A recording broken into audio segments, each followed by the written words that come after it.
आज्ञा प्रारंभिक प्रतिक्रिया होची सबु श्रेय जाउची ब्रह्मगिरी निर्वाचन मंडली रे रहितिबा मोर लुलु परिवार को मो स्वर्गत पिता आज जोठी भी थिबे बहुत खुशी रे थिबे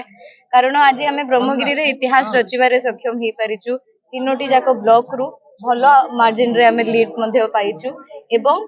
ब्रह्मगिरी प्रथम विधायिका देखिबा मु जो स्वप्नटा बारंबार कहि आसुथिली कि ब्रह्मगिरी माळो माळो विधायक देखिछि किंतु प्रथम थर पई विधायिका देखिबे एटा मोर स्वप्न ब्रह्मगिरी निर्वाचन मंडली रो समस्त वोटर माननकु अंतररु कृतज्ञता ज्ञापन करबा को चाहेबी मोर ए स्वप्न साकार करिबारे से माने समस्त सहयोग करिसंती एबे मु जो कथा देइथिली डबल इंजन सरकार अंडर रे गोटे विकसित ब्रह्मगिरी गठन करिवार सेही प्रचेष्टा मोर आजि थारु जारी हला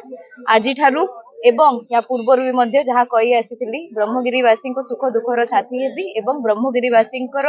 उन्नति पाई एवं तांको खुशी पाई उपासना रो जीवन समर्पित आज्ञा प्रथमे तो बहुत अवहेलित रही आसी ब्रह्मगिरी दीर्घ 25 वर्ष धरी पुराना शासन काल रे आमने दीर्घ 24 वर्ष धरी बहुत एमती अवहेलित हो आसीचु किंतु मु आपन को ए कथा कहबा को चाहिबी जो कार्य रे मोदी जी को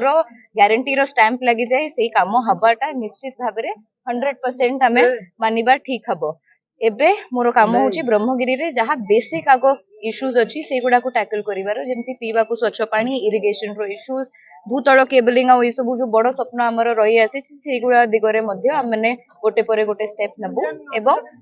ब्रिज चिलिका चिलिका उपरे सेतुर मध्य कथा मो भाई माने मध्य बारंबार दोहरे आसुचंती कृष्ण प्रसाद ब्लॉक रे मध्य आपण आज देखिबा को पाइथिबे बहुत विपुल मात्रा रे समर्थन मिलिछि तार गोटे मध्य कारण अछि मान्यवर केंद्र मंत्री श्री नितिन गडकरी जी फेब्रुआरी 15 तारिख रे ए वर्ष स्वीकृति प्रदान करथिले सातपड़ा ठारू जन्नीकुदा सेतु पई जोटा दीर्घ वर्ष रही आसीथिला अंचलवासी स्वप्न एमिति ही स्वप्न साकार हबो मोदी सरकार अंडर रे डबल इंजन सरकार अंडर रे गोटे नूतन ब्रह्मगिरी गोटे नूतन ओडिसा हमें देखिबा एवं गठन कोन कोन सरकार रहले मंत्री पद पे डिमांड रहबे आज्ञा एबे मोर सेमती बयस हेई नाही एमती मोर सेमती बयस हेई नाही मु फर्स्ट टाइम निर्वाचित